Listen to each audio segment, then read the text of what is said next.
Buon pomeriggio a tutti gli amici ascoltatori e benvenuti alla trasmissione dei Giovani Padani della Martesana, sempre solo sulle frequenze di Radio Padania Libera. In studio a farvi compagnia in questo giovedì pomeriggio di sole, nonostante insomma il clima, c'è la vostra Magda Beretta da Senago, un po' ammalata, un po' malaticcia in questo giovedì, e infatti a farmi da spalla quest'oggi c'è Francesco Ferrari da Milano. Buongiorno Magda, buongiorno a tutti i nostri amici ascoltatori. Ecco, bravo Francesco, quindi se parto a tossire, coprimi. Subito, bravissimo, bravissimo. Oggi ho un vero cavaliere in studio con me. Allora, vi ricordiamo prima di cominciare i numeri per intervenire, che sono fra... Allora, ci chiamate allo 0266203529 e per i messaggi al 346 6427756. Bravissimo, direi prova più che superata. Assolutamente, il nostro Francesco. Cominciamo subito allora. Infatti, cominciamo subito.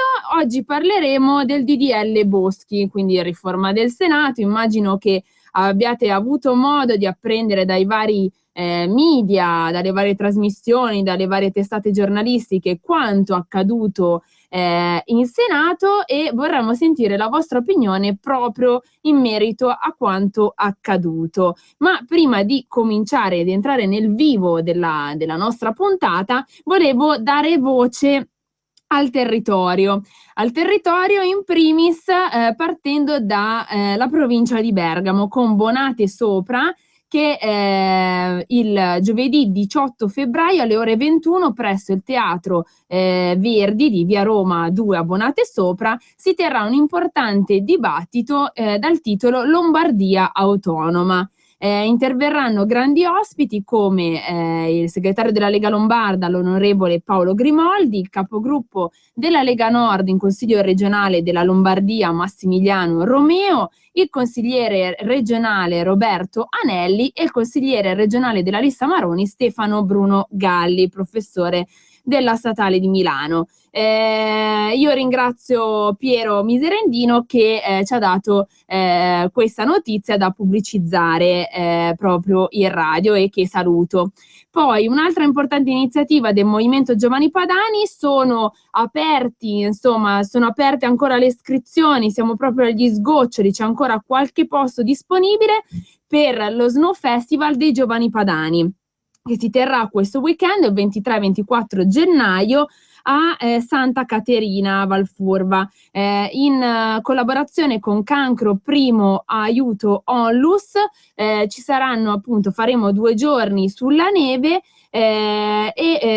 il tutto costerà 100 euro a persona, compreso di pernottamento, colazione, ski pass e gara su pista. Ovviamente il ricavato andrà in parte a questa associazione, che fa un'opera assolutamente nobile, con cui collaboriamo ormai da anni come Movimento Giovani Padani. Vi do l'indirizzo mail a cui rivolgervi se siete interessati: lombardia@giovanipadani.com. Tra l'altro non so se adesso o comunque oggi, credo che il nostro segretario federale Matteo Salvini pubblicizzerà anche lui sulla sua pagina Facebook questo importante evento, perché è sempre a fianco dei giovani padani, nonostante sì, è giovane, ma non più giovanissimo. Noi, ecco. Però un evento da non perdere. Un evento da non perdere. Dopo non aver dato del non giovanissimo a Matteo Salvini, sarò espulsa dalla Lega Nord. Senza dubbio. Molto bene.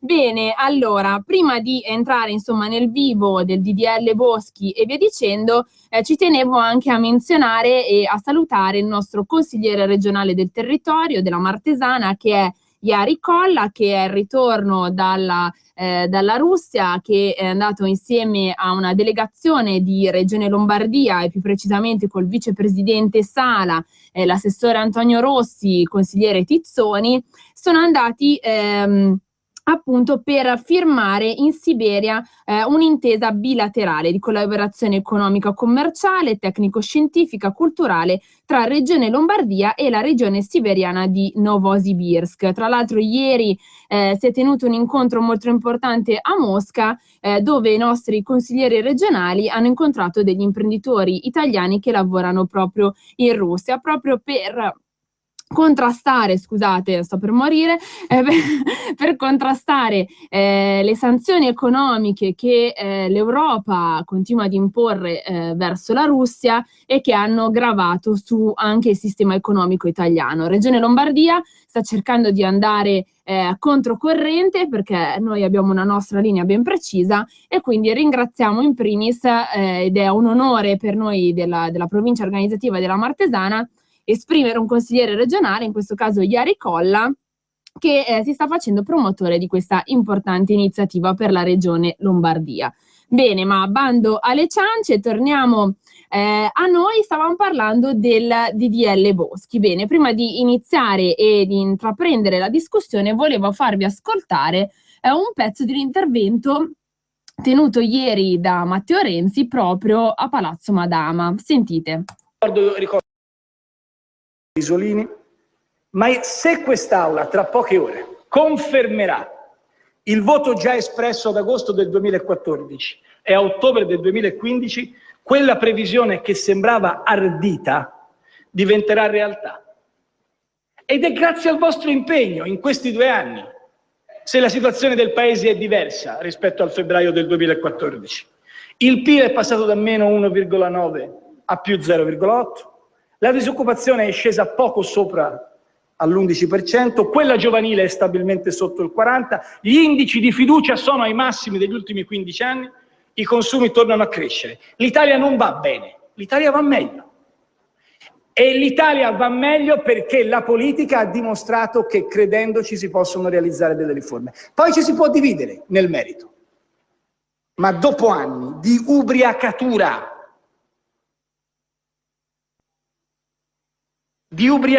di acronimi come il TINA, There is not alternative, non ci sono alternative, di considerazioni rispetto alla inutilità della politica, di subalternità della politica rispetto ai fenomeni economici, finanziari. Dopo anni in cui il qualunquismo è andato in scena persino nei dettagli, la politica ha ripreso il proprio posto in questo Paese. Rieccoci di nuovo.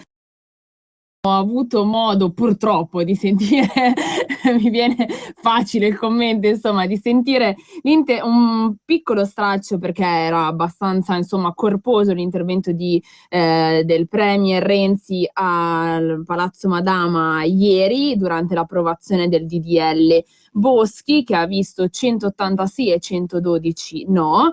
Quindi è passato, come avete sicuramente avuto modo di apprendere. Ma sconcertante trovo all'interno del discorso di Matteo Renzi, innanzitutto bisogna riconoscere che è uno showman, nel senso che riesce a vendere riesce a vendere veramente aria fritta come se fosse oro colato, e questo bisogna dargliene atto. Purtroppo, perché ha un dono dell'oratoria molto spiccato, quasi come Berlusconi, insomma. Ma forse riesce un pochino meglio, riesce meglio perché ovviamente parole forse è di un'altra generazione, più social, Twitter, e quindi riesce a impillolare la dose, insomma, in maniera differente. Però l'Italia sta andando non bene, ma meglio. Meglio. L'importante è che stiamo andando meglio. L'importante è lui, che almeno lui, insomma, avverta questa cosa. Purtroppo non tutti possiamo essere di questa opinione. Detto questo, quello che dice il Premier Renzi è: io sto facendo le riforme, no? E a proposito di riforme, parliamo della riforma del Senato. Allora, ieri appunto a Palazzo Madama si è approvato il DDL Boschi. Ora passa la palla alla Camera. Il Premier dice: è una giornata storica, quello che avete fatto non ha precedenti in Europa. E forse chiediamoci perché non ha precedenti in Europa.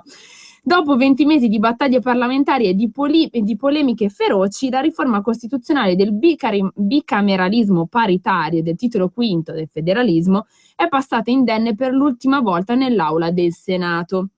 Ora manca solo l'ultimo passaggio alla Camera ad aprile e il referendum confermativo ad ottobre. Poi, in caso di vittoria del sì, sparirà il Senato come Camera politica e rimarrà solo l'Assemblea di Montecitorio a concedere o negare la fiducia al governo. Il nuovo Senato delle Autonomie, quindi il Senato non sparirà, sarà formato da 74 consiglieri regionali, da 21 sindaci e 5 senatori a vita. I nuovi senatori saranno 100 in tutto, meno di un terzo degli attuali 315. Inoltre cambia in senso centralista, e questo tendo a sottolinearlo, cambia fortemente in senso centralista, il rapporto tra Stato e Regioni, e sparisce il CNEL, che è il Comitato Nazionale dell'Economia e del Lavoro. Che non è una cosa da poco, perché era firmato sulla Carta del 48, quindi comunque... Insomma, non sono assolutamente cose da poco. Insomma, in serata i voti favorevoli alla riforma sono stati 180, ben 19 in più della maggioranza assoluta richiesta, che sarebbe di 161, mentre i contrari si sono fermati a quota 122. L'unica astenuta che al Senato vale come voto contrario è stata la senatrice a vita Elena Cattaneo. Al di là del dato numerico, la vittoria del Presidente del Consiglio e della maggioranza è stata in qualche modo offuscata dall'aiutino in termini politici e aritmetici ricevuto dai 17 senatori che fanno capo all'ex forzista Denis Verdini, di cui sicuramente avete sentito parlare fortemente, soprattutto negli scorsi giorni, e di 2 dissidenti di Forza Italia, e da 3 ex leghisti legati al sindaco di Verona Flavio Tosi. Arrivano dei messaggi da subliminali. Bisinella, Bellotti e Munerato, che sicuramente come me conoscete benissimo. Dunque la maggioranza di governo si è fermata a quota 158 e ha raggiunto i 180 voti grazie ad ALA, ex leghisti e dissidenti di Forza Italia. Senza la maggioranza assoluta di 161 voti si sarebbe fermato il cammino della riforma costituzionale, probabilmente anche quello del governo Renzi, che su questo testo ha puntato tutto. Vale comunque anche il ragionamento inverso, cioè alla maggioranza sono mancati alcuni voti dell'NCD di Alfano e in quello costigliano Naccarato, e quelli dei senatori a vita anche il professor stavolta Monti non ha votato, escluso il sì del presidente emerito della Repubblica Giorgio Napolitano. Bene, insomma, una giornata molto particolare. Abbiamo già la prima chiamata in linea, pronto? Pronto? Pronto, buongiorno, con chi parliamo? Allora, sono Bruno, telefono da Crema. Sì, prego. Ascolti, io sono un po' un cittadino comune, non ho queste capacità, ma da voi non c'è nessuno che riesce a riprendere in mano la devolution che abbiamo portato a referendum e confrontarlo con quella porcata che stanno facendo adesso e mettere in evidenza tutto quello che non va, e perché qualcuno deve andare a votare sì alla porcata? Ho capito. La richiesta grazie Bruno per averci chiamato.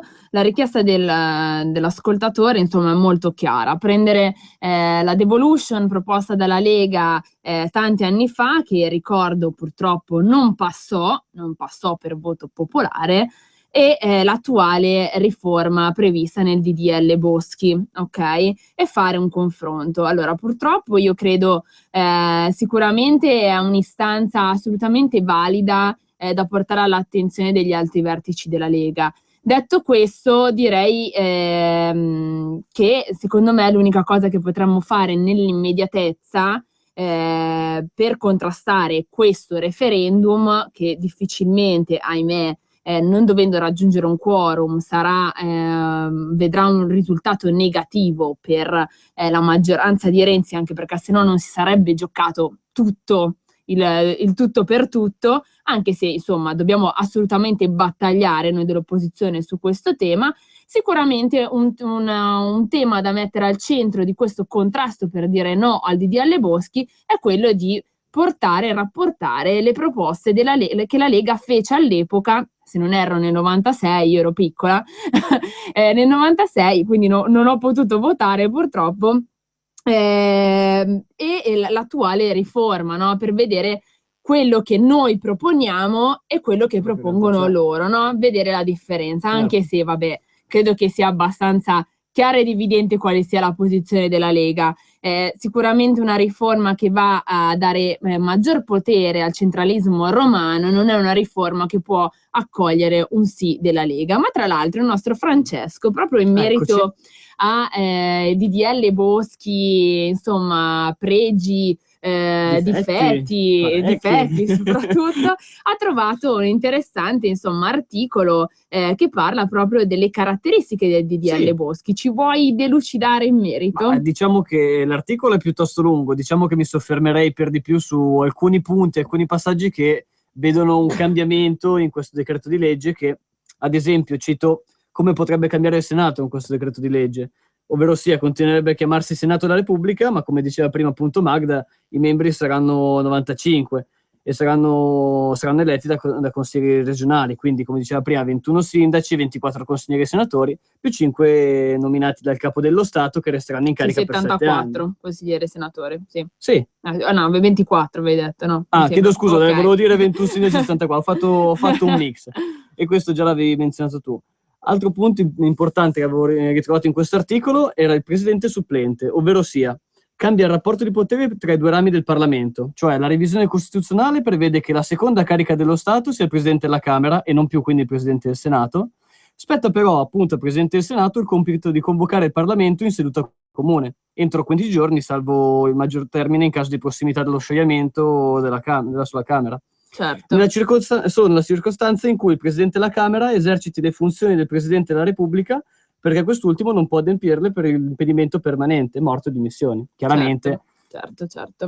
Assolutamente. E poi c'è qualche... si parlava anche di titolo quinto, ovvero sia dopo la riforma costituzionale 3 del 2001, che aveva modificato l'articolo 117 della Costituzione sulle competenze Stato-Regioni.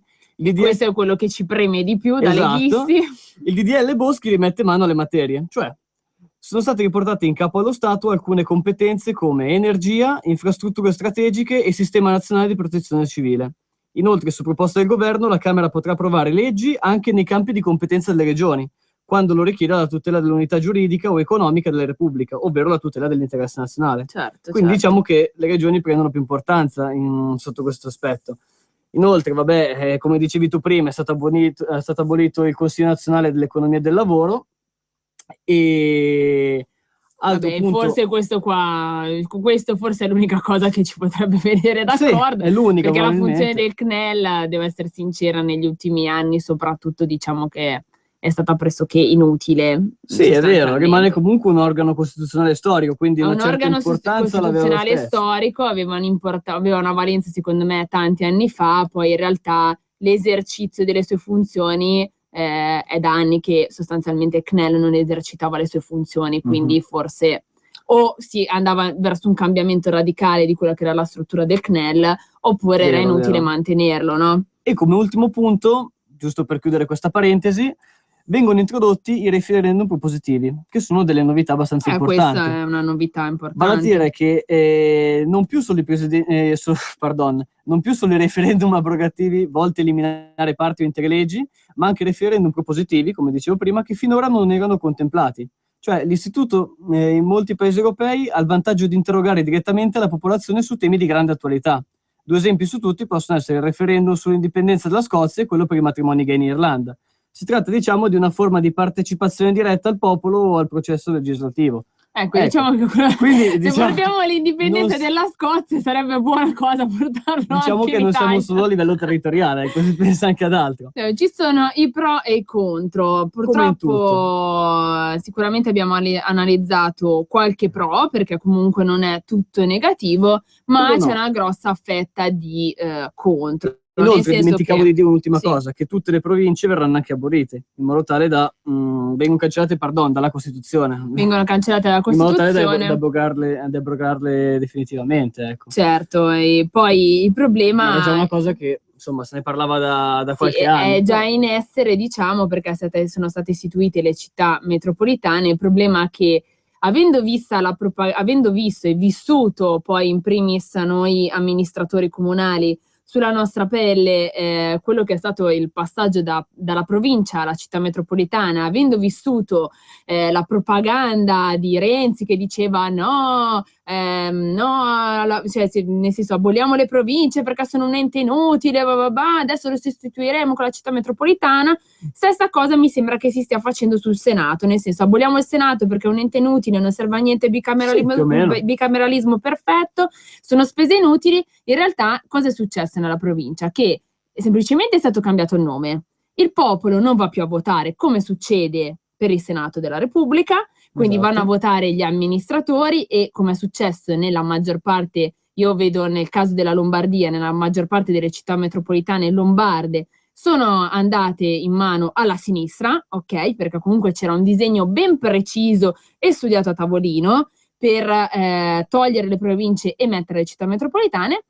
Il problema è che queste città metropolitane sono diventate inutili, nel senso che tutto ciò che era in capo alle province nel decreto Del Rio non è stato poi passato alle città metropolitane. Quindi ci siamo trovati noi comuni in situazioni come ad esempio mi viene in primis fra tutti il trasporto dei disabili, no? Scolastico dei disabili, che non si capiva da chi fosse sostanzialmente erogato questo tipo di servizio. Infatti non è stato erogato da nessuno, e questo è il problema. Quindi migliaia di famiglie si sono trovate a dover trasportare o chiedere aiuto a qualcun altro, a pagare di tasca loro il trasporto alle scuole dell'obbligo dei propri figli disabili, e questo è sconcertante come in tante altre materie. Ma prima di continuare insomma questo discorso, sentiamo la prossima chiamata. Pronto? Sì, pronto.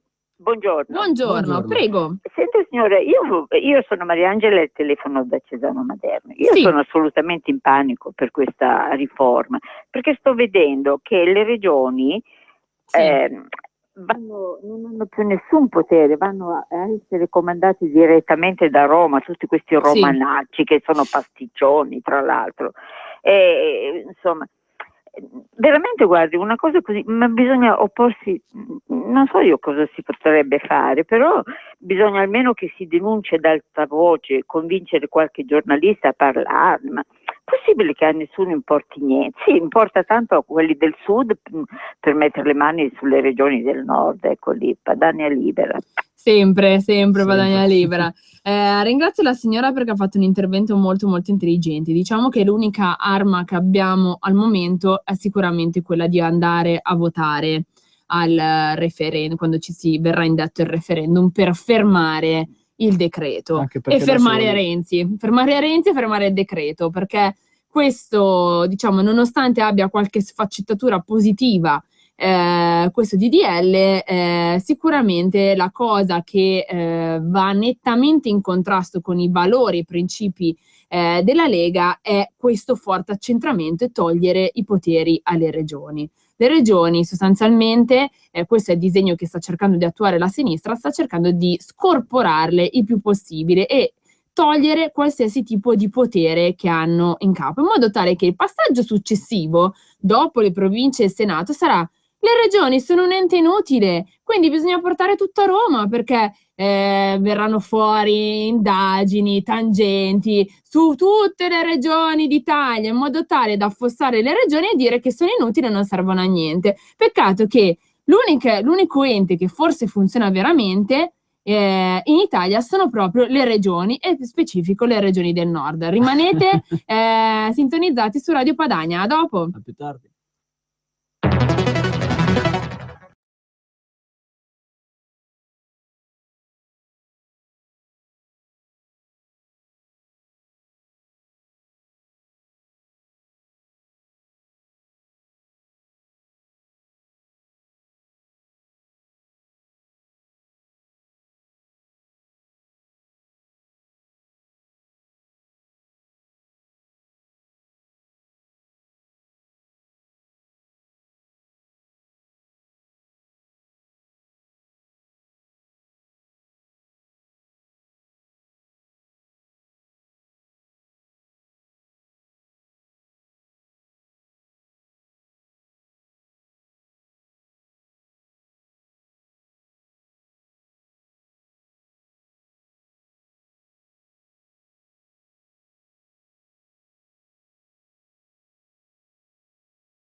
22. Ma guarda. Rieccoci di nuovo in studio. Eccoci. Stavamo parlando anche nel fuori onda, insomma, un po' di quanto concerne sul DDL Boschi, della pericolosità che il DDL Boschi potrebbe provocare sull'assetto nazionale e regionalistico, soprattutto perché, come stavamo ricordando giustamente, sono state abolite le province nel nome del risparmio, che questo risparmio non c'è stato e si è creata solo inefficienza. Abbiamo paura e spesso e volentieri le paure dei leghisti si rivelano realtà, purtroppo, e abbiamo paura che sostanzialmente lo stesso discorso dopo il Senato verrà applicato anche al discorso delle regioni, proprio perché c'è un forte centralismo che viene sempre di più, insomma, pubblicizzato, insomma, è sempre di più promosso dal centro-sinistra, se così ancora lo si può chiamare, tra l'altro, perché qua c'è un mix di ex leghisti, ex forzisti, l'ala di Verdini, e NCD, e il PD, insomma, tutti insieme che a seconda della convenienza sostanzialmente decidono di votare o meno determinate riforme, se e sempre se si può usare il termine riforme, perché anche parlare di riforme, insomma, diciamo che il paese ha bisogno, credo, di riforme ben diverse che quella del Senato, no? Ci sono tantissimi problemi economici che sicuramente il Jobs Act, come ha sempre detto la Lega, non ha assolutamente risolto, perché ad esempio guardavo questa mattina una trasmissione, c'era ospite la nostra amica Ladylike, Alessandra Moretti del Partito Democratico, che diceva no, perché c'è la ripresa, non dobbiamo essere negativi, no? Ecco, vedi, avendo anche il raffreddore mi viene meglio la voce. Meglio, vero? E sostanzialmente diceva no, perché praticamente non dobbiamo essere negativi, c'è la ripresa economica, un sacco di assunzioni. Peccato che vengono menzionate continuamente le nuove assunzioni, ma non vengono mai menzionati i licenziamenti che sono stati fatti a discapito di queste nuove assunzioni, perché anche nella nostra trasmissione, nel corso soprattutto del 2015, purtroppo abbiamo portato diverse testimonianze nel solo territorio della provincia organizzativa della Martesana di diverse aziende che operai, impiegati storici di grosse aziende sono stati lasciati a casa proprio grazie al Jobs Act, che ha assunto la metà di nuovi dipendenti attraverso questi sgravi fiscali, no? Quindi, insomma, il giochino veniva facile, come è stato fatto in molti comuni della provincia della Martesana, sicuramente è stato fatto anche nel resto d'Italia, purtroppo. Ma torniamo a noi, insomma, diciamo che il discorso sul referendum, in sintesi, è un po' questo. Come contrastare, ci chiedeva la nostra amica di Cesano Maderno, sono stati creati i comitati per il no. Se Renzi spera nel plebiscito a ottobre, i variegati comitato per il no al referendum costituzionale si attrezzano per la spallata. La settimana scorsa si è riunito a Montecitorio il comitato per il no, composto da giuristi, docenti universitari, parlamentari, semplici cittadini che si oppongono alla fine della Repubblica. Ora, ha detto il giurista Domenico Gallo nell'aula dei gruppi parlamentari concessa dal Presidente della Camera Laura Boldrini, il Comitato comincia il suo percorso pedagogico per evitare che il 2016 consacri la fine della Repubblica nata 70 anni fa. E ieri nella sala Nassirya del Senato si è visto il primo cartello dei comitati per il no. C'era un comitato per il no guidato dal professor Alessandro Pace, sponsorizzato da Sinistra e da SEL, il comitato del no appena costituito dal centrista Mario Mauro, il super comitato che ha riunito sotto una sola sigla tutti gli ex PDL, alfagnani esclusi. Forza Italia no al 70%, quindi Forza Italia per il 70%, quelli che hanno seguito il capogruppo al Senato Paolo Romani hanno votato no, gli altri invece si sono un po' persi. Accanto ai parlamentari di Forza Italia, anche quelli di Lega Nord e Fratelli d'Italia, c'erano anche presidenti emeriti della Corte Costituzionale 40 Marini, che hanno sostenuto le ragioni del no alla riforma Renzi-Boschi. Insomma, diciamo che si sta preparando tutto per questo referendum che andrà in scena ad ottobre. Sicuramente anche la Lega, ieri avrete avuto modo di seguire il nostro capogruppo Gianmarco Centinaio, che cogliamo l'occasione di salutare, che ha veramente battagliato duramente insieme agli altri colleghi proprio per ribadire il no della Lega Nord su questa riforma, e sicuramente anche la Lega Nord si attrezzerà in merito. Insomma, diciamo che abbiamo diciamo, affrontato diverse sfaccettature di questo DDL, su come funziona, quali saranno le peculiarità di questo DDL, cosa è successo ieri alla Camera e qual è stata la reazione dai vari gruppi parlamentari e non solo. Per quanto concerne comunque il referendum, è bene approfondire un attimo la situazione prima di passare, diciamo, all'argomento che ci eravamo prefissati di argomentare nella seconda parte della nostra puntata. Come funziona il referendum costituzionale? L'approvazione di ieri a Palazzo Madama è un passaggio importantissimo, ma l'iter non si è concluso, come dicevamo prima. Quindi DDL Boschi mette mano alla Costituzione, per questa ragione sono necessarie 2 letture in ogni Camera, ovvero 2 approvazioni sullo stesso testo. Tra la prima e la seconda lettura devono passare 3 mesi. Per quanto concerne la prima approvazione è sufficiente la maggioranza semplice, anche se ieri è stato nettamente superata. Per la seconda invece ci sono 2 possibilità, secondo quanto stabilisce la Costituzione. Se il testo sarà approvato a maggioranza assoluta dai 2/3 del Parlamento, almeno 420 deputati e 210 senatori, diventerà subito cogente. Se invece sarà ratificato solo dalla maggioranza delle 2 aule, si dovranno attendere altri 3 mesi. Durante tale periodo di riflessione, se si raccolgono le firme necessarie, potrebbe, non è obbligatorio, essere indetto un referendum popolare confermativo. Se il referendum la rigetta, la riforma che modifica la nostra Costituzione non entra in vigore. Se il referendum l'approva, oppure se non viene convocato, dopo un periodo di 3 mesi la riforma entra in vigore. Il referendum costituzionale, come statuito dall'articolo 138 della Costituzione, può essere richiesto da 1/5 dei membri di una Camera o 500.000 elettori o 5 consigli regionali. È caratterizzato inoltre dall'assenza del quorum, e questo è il dato assolutamente importante su cui soprattutto Matteo Renzi si batte e fonderà la sua riascesa al potere, molto probabilmente. La riforma costituzionale, quindi approvata, se ottiene la maggioranza dei voti validi. Che la consultazione avrà luogo appare molto probabile. È difficile che la riforma infatti ottenga la maggioranza assoluta in seconda lettura. Quindi insomma staremo a vedere. Sicuramente, scusate il gioco di parole, la Lega battaglierà fortemente su questo tema, ma insomma i prossimi mesi saranno assolutamente indicativi per il seguito e il responso di questo eventuale probabile referendum. Vedremo cosa succederà. Ma cambiamo argomento, andiamo su un argomento forse più vivo che potrà scaldare i nostri amici ascoltatori, che è il caso di Quarto.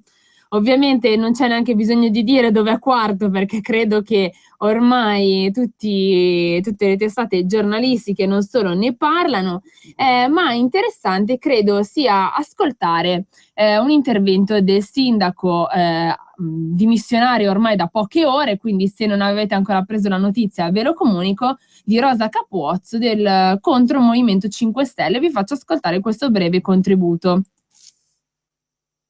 Qualcuno mi fa la domanda perché sono stata espulsa. Sono stata espulsa per omessa denuncia. Lei sarebbe stata espulsa perché non ha denunciato minacce che lei ha detto che non ha avuto.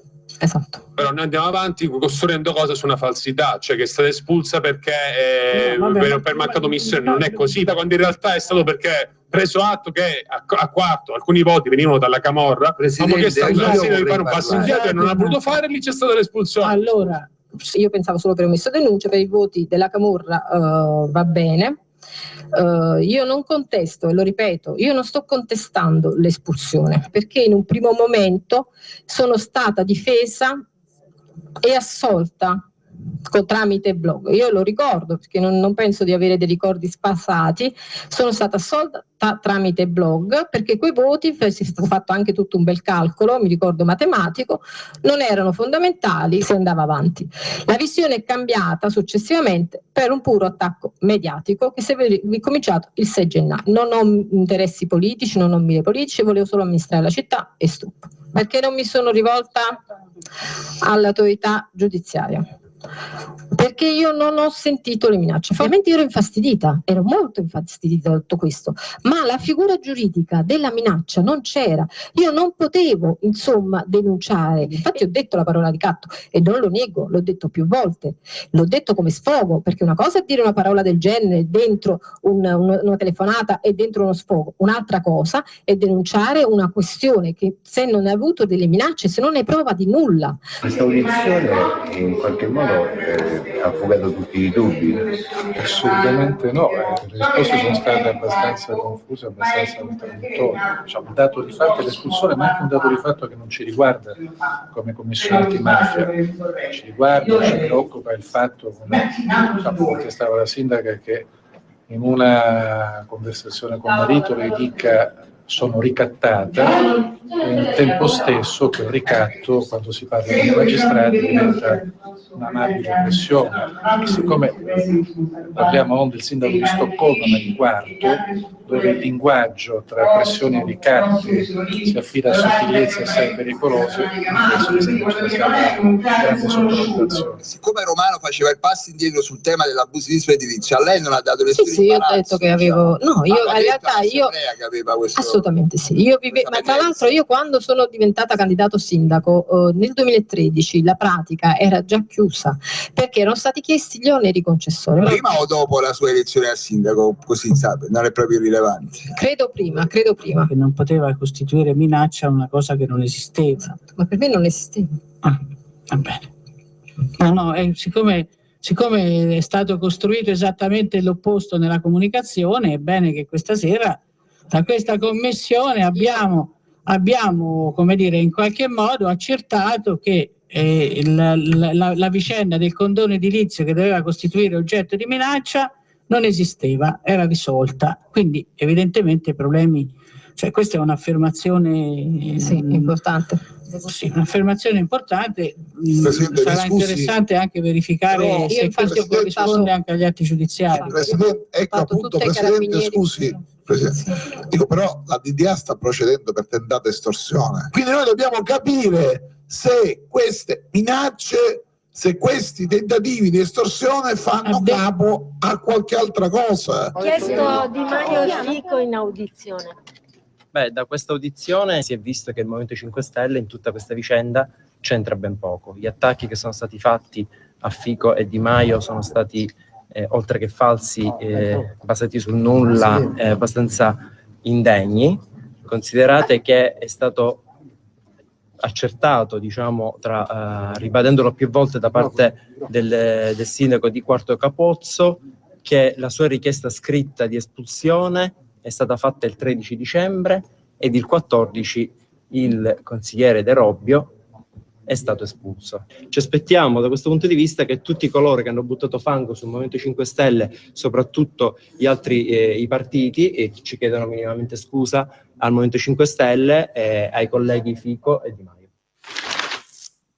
Rieccoci di nuovo in studio, abbiamo sentito un breve contributo di quanto emerso ieri all'interno della commissione antimafia tra l'ex sindaco Rosa Capozzo e praticamente i parlamentari del Movimento 5 Stelle, perché è stata semplicemente una diatriba interna al partito, praticamente, come si è potuto evincere da questo filmato che ci tenevo a farvi ascoltare. Il deputato, l'ultimo che ha parlato del Movimento 5 Stelle, di cui me ne scuso ma non ricordo il nome, sostanzialmente diceva: avete visto? Noi non c'entriamo niente, no? Come al solito Ponzio Pilato se ne lava le mani e disconosce i propri amministratori, no? Io credo che i commenti da fare purtroppo siano ben pochi. Se avete qualche commento da fare siamo felici di accoglierlo in questi ultimi 10 minuti allo 0266 20 35 29. Detto questo, diciamo che almeno questa è un po' la mia visione personale. L'ex sindaco Capuozzo, che a mio avviso ha sbagliato di mettersi quest'oggi, perché vabbè, capisco perché si sia dimessa, perché evidentemente, almeno da quello che ho potuto leggere sui giornali, insomma, aveva una maggioranza molto sul chi va là per tutto, insomma, quello che è accaduto. Non essendo, tra virgolette, nemmeno indagata lei, a differenza di qualche consigliere del Movimento 5 Stelle o ex espulso del Movimento 5 Stelle, diciamo che l'atteggiamento del partito a cui apparteneva lei non è stato, a mio avviso, dei migliori, no? Quelli che si sono sempre detti paladini della giustizia, poi quando si ritrovano all'interno di una situazione grave come questa, cosa fanno? Se ne lavano le mani. E beh, certo, perché cosa ci dovevamo aspettare da persone che vanno in piazza a urlare vaffa, puntini puntini, se non questo tipo di atteggiamento? E adesso pretendono pure le scuse dagli altri partiti, cioè questo è veramente assurdo, per non parlare del fatto che trovo altrettanto assurdo, per quanto comunque in una questione concettuale di base abbiano anche ragione, ma la politica di risposta che stanno intraprendendo in questi giorni gli attivisti del Movimento 5 Stelle, di sostanzialmente rincorrere tutti gli indagati del Partito Democratico nei vari comuni d'Italia, quindi staremo qui insomma per 5, 10 anni, 20 anni, perché se fanno così in tutti i comuni credo che non basterà di certo un anno per insomma andare da tutti gli indagati del Partito Democratico, che sono moltissimi. E in primis in Campania abbiamo proprio l'esempio del presidente della regione Campania, De Luca. Io credo che comunque non sia una risposta seria quella che stia dando il Movimento 5 Stelle, in primis. E secondo, lavarsi le mani così dei propri amministratori, purtroppo ancora una volta il Movimento 5 Stelle delude nel momento in cui tenta di andare ad amministrare. Abbiamo il caso di Parma, no, l'inceneritore, inceneritore appena è stato eletto il sindaco di Parma, che poi è stato espulso dal movimento, perché ovviamente è stato fatto l'inceneritore, cosa fai, no? Io me ne devo lavare le mani. C'è il caso di Livorno, c'è il caso mi sembra Livorno, sì, La Spezia, tantissimi altri comuni in cui ovviamente man mano i 5 Stelle, seguendo l'ondata di novità e dell'antipolitica che hanno creato loro, adesso ne pagano le conseguenze, perché non basta fare antipolitica, bisogna saper amministrare. E al banco della prova dell'amministrare, questi purtroppo sono i risultati. Io credo che sul caso di Quarto, il nostro segretario federale, che è stato intervistato proprio ieri in una trasmissione televisiva, sia stato corretto nell'esprimere l'opinione della Lega Nord in merito a questo caso, e ve lo faccio ascoltare. Un momento pericoloso per la democrazia, per la partecipazione democratica. Dietro i sorrisi di Renzi, i selfie, il dialogo anche secondo me finto con i 5 Stelle, ma non entro in quel problema, perché ripeto, della legge elettorale, con la legge elettorale non si paga il mutuo, quindi io ne parlerei dopo la riforma del lavoro, non prima della riforma. Scusate, c'è stato un errore tecnico mio, ho sbagliato a mandare l'intervento di Matteo Salvini, adesso ve lo faccio ascoltare. Comunque, insomma, stavamo dicendo un po' quello che è accaduto a Quarto, no? Insomma, è abbastanza grave, soprattutto dai paladini della giustizia. Tu cosa ne pensi, Francesco, in merito più che a grave, questo lo vedo caso? Un po' scandaloso, ti dico la verità, anche perché comunque io mi metto da una parte, come dicevo anche prima, da un lato apolitico, nel senso che vedere la situazione com'è, io mi metto nei panni della signora Rosa Capozzo, dico, caspita, tutti intorno a me sono indagati, io sono l'unica che comunque bene o male sta prendendo la mia posizione, facendo il mio lavoro da sindaco, e nonostante ciò mi trovo comunque il mondo contro. Non la biasimo, nel senso, da una parte trovo anche obbligato, se vuoi, il fatto di dover lasciare la sua posizione da sindaco, anche perché altri problemi, giustamente, secondo me ha preso una posizione difficile, perché comunque rinunci al tuo lavoro, ma ecco, certo. col senno di poi non si può dire che abbia sbagliato del tutto, però nel senso assolutamente. Ecco, ho trovato l'intervista e mi scuso per l'errore, vi faccio sentire questo contributo di Matteo Salvini sul caso Quarto. Non do giudizi sommari, non mi sostituisco né agli avvocati né ai giudici, cosa che farebbero bene a fare anche altri, penso ai 5 Stelle, che condannano sempre a prescindere a priori. La storia di Quarto ci insegna che la politica poi è fatta di persone per bene o persone per male, non c'è nessuno che vive nell'Olimpo più puro degli altri, anche noi come Lega in passato abbiamo avuto i nostri bei problemi, abbiamo allontanato deputati, senatori, consiglieri, assessori, e quindi mi auguro che serva di lezione. Non godo delle disgrazie altrui, non sono qua a dire che bello, adesso sono problemi dei 5 Stelle così prendo qualche voto in più io come Lega, perché conto di prendere i voti non per i problemi altrui ma per i meriti miei. Mi dice che bisogna scegliere molto bene le persone. Io chiedo ad esempio anche a chi si sta avvicinando alla fedina penale, che spesso e volentieri non è sufficiente, perché vai a sapere che uno ti fa l'abuso sul tetto o ti ricicla.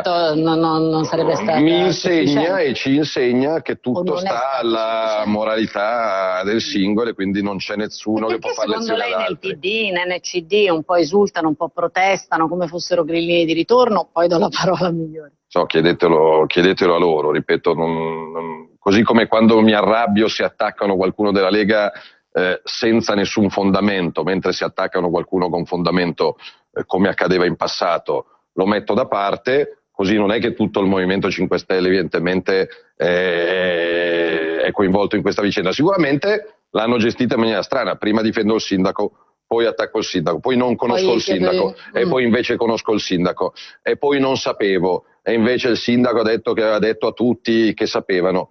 Quindi probabilmente sono tornati anche loro i più duri e puri sulla terra. Se uno sbaglia chiede scusa e vede di non risbagliare da altre parti. Rieccoci di nuovo in studio, che dire, insomma, immensa saggezza. Direi che siamo abbastanza d'accordo. Infatti, immensa saggezza del nostro segretario federale Matteo Salvini, che insomma in un brevissimo intervento ha riassunto, credo, quello che sia il pensiero di una persona onesta e corretta che voglia fare politica, ok? Diciamo che è tutto uno stato confusionale dal quale non si, diciamo che non si trova una via d'uscita. L'atteggiamento del Movimento 5 Stelle, come giustamente diceva Matteo Salvini, è sempre stato quello di generalizzare, no? Sì, generalizzare infatti, per attaccare l'altro, senza sostanzialmente proporre un'alternativa valida di programma. Ecco perché il nostro segretario federale giustamente diceva: io non godo delle disgrazie altrui, io non godo e non spero di ottenere voti perché c'è stato il caso Quarto e quindi qualcuno del Movimento 5 Stelle dice: ah cavoli, non sono dei puritani, cioè non sono puri